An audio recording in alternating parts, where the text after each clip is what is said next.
하나님의 은혜와 사랑과 평강이 오늘 하루도 충만하기를 주의 이름으로 축복합니다. 오늘 말씀에서 기드온은 하나님을 향해 여호와 살롬, 즉 하나님은 평강이시다라는 고백을 하게 됩니다. 이것은 기드온의 신앙 고백이면서 기드온을 통해 드러내신 하나님의 속성입니다. 하나님은 평강의 하나님이시죠. 평강과 안식을 주시는 하나님이십니다. 예레미야 29장 11절 말씀입니다. 나 여호와가 말하노라. 너희를 향한 나의 생각은 내가 아나니 재앙이 아니라 곧 평안이요 너희 장래에 소망을 주려 하는 생각이라. 하나님은 평강의 하나님이며 소망의 하나님이십니다. 우리가 어떤 상황, 어떤 고난에 있든 하나님은 그 속에서 평강을 주시며 소망을 품게 하시며 구원해 내시는 능력의 하나님 되십니다. 오늘 말씀 통해 기드온의 고백처럼 우리 역시 하나님 안에서 평강을 누리며 고백할 수 있기를 주의 이름으로 축복합니다. 먼저 하나님은 우리의 죄 가운데서 평강을 허락하십니다. 기드온은 여호와의 사자에게 예물을 갖춰다 바칩니다. 이것은 하나님을 위한 예물이 아니죠. 하나님인지 아닌지에 대한 의심에 대한 확신을 요구하는 모습입니다. 17절 말씀 보겠습니다. 기드온이 그에게 대답하되 만일 내가 주께 은혜를 얻었사오면 나와 말씀하신 이가 주 되시는 표징을 내게 보이소서. 표징을 보여달라는 말은 믿지 못하겠다는 말이죠. 이 의심은 스스로 확신을 갖지 못하는 모습입니다. 하나님의 사자인 것 같기도 하고 아닌 것 같기도 해서 표징을 보여달라 요구합니다. 그러나 여호와의 사자는 기드온의 의심의 말을 그대로 들어줍니다. 그리고 기드온이 가져온 예물을 불로 사르죠. 예물을 불로 살랐다는 것은 하나님이었음을 증거하는 표징입니다. 이에 기드온이 슬퍼하게 됩니다. 22절 말씀 보겠습니다. 기드온이 그가 여호와의 사자인 줄을 알고 이르되 슬프도소이다. 주 여호와여 내가 여호와의 사자를 대면하여 보았나이다 하니. 기드온이 여호와의 사자를 본 것에 대해 왜 슬퍼합니까? 여호와를 대면한 자는 죽기 때문입니다. 출애굽기 33장 20절 말씀입니다. 또 가라사대 내가 내 얼굴을 보지 못하리니 나를 보고 살 자가 없음이니라. 하나님의 얼굴을 본 자는 죽게 됩니다. 왜 죽게 됩니까? 사람의 죄가 있기 때문이죠. 사람의 죄가 완전하시며 선하신 하나님 앞에 서선 안 되기 때문입니다. 그래서 죽을 수밖에 없는 것이죠. 그것을 기드온은 지금 슬퍼하고 있는 것입니다.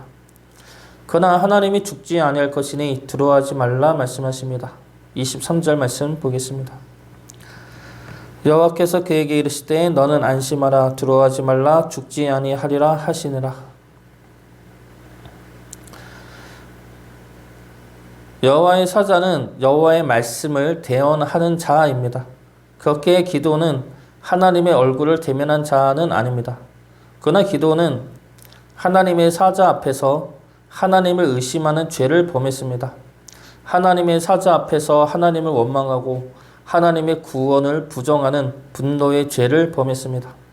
하나님의 얼굴을 직접적으로 보지는 않았다 하더라도 기드온은 하나님 앞에서 행한 자신의 죄가 죽음에 이르는 것을 깨달았던 것입니다. 우리 역시 하나님 앞에 죄인입니다. 그것도 죽을 수밖에 없는 죄인이죠. 우리가 그러한 자임을 깨닫는다면, 우리가 하나님의 심판을 받을 수밖에 없는 자라는 것을 깨닫는다면 우리의 마음이 얼마나 불안하고 두렵겠습니까? 죄를 지어서 감옥에 가게 되었다면 그 마음에 무슨 평안이 임하겠습니까? 지금 기드온의 슬퍼하는 마음은 자신의 죄를 깨닫고 임하게 될 심판도 알게 됨으로 오는 슬픔과 두려움인 것입니다. 그러나 하나님이 용서하시죠. 기드온이 가져온 예물을 불사름으로 기드온의 죄를 사하여 주십니다. 그러므로 죄로 인하여 고통스러운 기드온의 마음에 평안을 허락하여 주시죠. 하나님은 우리의 죄를 사하심으로 우리에게 평안을 허락하십니다. 우리 안의 죄를 하나님 앞에 고백함으로 하나님이 주시는 평안을 누릴 수 있기를 주의 이름으로 축복합니다. 두 번째로 하나님은 이스라엘의 나라에 평안을 허락하십니다. 기드온은 하나님의 사자를 믿지 못했습니다. 그러나 예물을 불사르는 표징을 통해 이 자가 하나님의 사자임을 믿게 되죠. 그렇다면 하나님의 사자를 통한 하나님의 말씀 역시 진리가 되는 겁니다. 그 말씀이 무엇입니까? 기드온을 통해 이스라엘을 구원하신다라는 말씀입니다. 하나님은 가나안 땅을 약속하면서 하신 말씀이 그 땅에 안식을 줄 것이다 라는 말씀입니다. 신명기 12장 8절부터 10절까지 말씀입니다. 우리가 오늘날 여기서는 각기 소견대로 하였거니와 너희가 거기서는 하지 말지니라. 너희가 너희 하나님 여호와의 주시는 안식과 기업에 아직은 이르지 못하였거니와 너희가 요단을 건너 너희 하나님 여호와께서 너희에게 기업으로 주시는 땅에 거하게 될 때 또는 여호와께서 너희로 너희 사방의 모든 대적을 이기게 하시고 너희에게 안식을 주사 너희로 평안히 거하게 하실 때 하나님은 이스라엘의 대적으로부터 승리케 하십니다. 가나안은 죄이죠. 그로부터 승리하게 하십니다. 그것이 그 땅을 향한 안식이고 평강인 것입니다. 기도는 지금 하나님을 향해 하나님은 평강이라 고백하는 이유가 내 죄를 사할 뿐만 아니라 우리 이스라엘의 죄를 사하시고 구원해 내시겠다 말씀하셨기 때문입니다. 그러므로 우리 땅과 우리 기업에 평강을 허락하시겠다는 것이죠. 이스라엘이 그렇게나 두려워하던 미디안은 하나님 앞에서 어떠한 위협도 되지 않습니다. 하나님이 구원해 내고자 하신다면 미디안은 전혀 문제가 되지 않죠. 이 말씀은 평강의 하나님이 우리의 기업과 우리의 삶에 평안을 주신다는 약속의 말씀입니다. 우리가 염려하고 고민하는 그 삶의 자리에 평안을 주신다는 것이죠. 이 평안은 미디안으로부터 벗어나야 오는 평안이 아닙니다. 우리 삶의 문제가 해결된 후에야 오는 평안도 아니죠. 미디안의 지배를 받고 있다 하더라도 그보다 더 크고 능하신 하나님이 함께 하심으로 오는 평안입니다. 우리 삶의 문제와 환난과 고난이 여전하다 하더라도 하나님이 나와 함께 하고 계심을 깨달을 때 오는 평안입니다.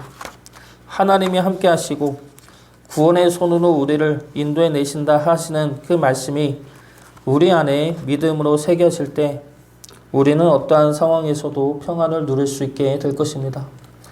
우리의 삶의 문제보다 하나님이 더 크십니다. 더 크신 하나님을 붙잡으심으로 환난 속에서도 평안을 누릴 수 있기를 주의 이름으로 축복합니다. 마지막으로 하나님은 우리의 순종을 통한 평안을 허락하십니다. 하나님은 기드온에게 바알의 제단을 헐고 하나님의 제단을 쌓아 제사를 지내라 말씀하십니다. 여기서 바알의 제단은 기드온의 아버지의 것입니다. 기드온의 아버지는 요아스인데 이 이름의 뜻은 여호와의 불입니다. 이러한 이름을 가진 자가 바알의 제단을 가지고 있는 것이죠. 그렇다는 것은 기드온의 아버지가 바알의 제단에서 제사를 주관하는 자임을 의미합니다. 그리고 그 지역의 지도자라는 것을 의미하죠. 여호와의 불이라는 자가 바알을 섬기는 이러한 모순적인 시대가 사사 시대입니다. 그리고 그러한 삶의 모습에 전혀 이상함을 느끼지 않는 시대가 이 시대이죠. 하나님은 기드온에게 그 제단을 헐고 7년 된 둘째 숫소를 끌고 와서 제사를 지내라 명하십니다. 여기서 7년은 미디안에 의해 지배를 받았던 7년을 의미합니다. 그러므로 미디안에게 받은 그 7년의 죄값을 온전히 받고 용서하겠다는 말씀이죠. 그리고 둘째 숫소에서 둘째로 번역된 히브리어는 튼실하고 기름진이라는 뜻으로도 사용이 되는 단어입니다. 그래서 둘째 숫소는 기름진 숫소로도 해석이 가능합니다. 하나님은 기드온에게 바알의 제단을 헐고 하나님의 제단을 쌓아 제사를 지내라는 것은 하나님과의 관계를 먼저 회복하라 말씀하시는 겁니다. 나라를 구원하고 가족을 구원하기 전에 먼저 하나님과의 관계부터 회복이 돼야 함을 알려주고 있는 말씀이죠. 그런데 이 말씀이 기드온에게는 상당한 두려움의 말씀입니다. 바알의 제단을 허무는 것은 목숨 걸고 하는 일이죠. 실제로 기드온의 제단을 허물자 성읍 사람들이 모두 기드온을 모여서 죽이려 합니다. 이들에게 있어서 바알은 참 신이 되는 것이죠. 그 제단을 허무는 것은 자신들을 향한 심판이 되는 것입니다. 그렇기 때문에 기드온을 죽여 제물로 바쳐서 바알을 달래야 하는 것입니다. 지금 기드온은 하나님의 말씀을 듣자니 성읍 사람들에게 죽을 것 같고, 그렇다고 하나님의 말씀을 듣지 않자니 하나님이 용서하지 않을 것 같은 딜레마에 빠지게 됩니다. 이 상황에서 평안을 누리는 방법은 무엇입니까? 바로 하나님 말씀에 순종하는 것이죠. 하나님 말씀에 순종을 하면 하나님이 책임져 주십니다.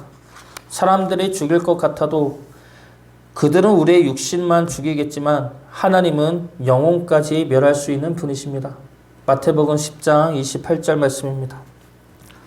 몸은 죽여도 영혼은 능히 죽이지 못하는 자들을 두려워하지 말고 오직 몸과 영혼을 능히 지옥에 멸하실 수 있는 이를 두려워하라. 하나님은 몸과 영혼을 능히 멸할 수 있는 분이십니다. 그러나 동시에 하나님은 자신의 자녀를 지킬 수 있는 분이십니다. 마태복음의 이 말씀 다음에 오는 말씀은 참새도 하나님의 허락 없이는 떨어질 수 없다는 말씀입니다. 참새도 하나님의 보호하심 안에 있는데 하물며 우리겠느냐라는 말씀이죠. 그러니 두려워하지 말라 말씀하시는 겁니다. 하나님 말씀에 순종함으로 오는 염려와 두려움으로부터 자유하시기 바랍니다. 우리가 하나님의 말씀에 순종하면 하나님이 우리를 책임져 주십니다. 그 순종을 통해 하나님이 지켜주시는 평안을 누리며 찬양할 수 있기를 주의 이름으로 축복합니다.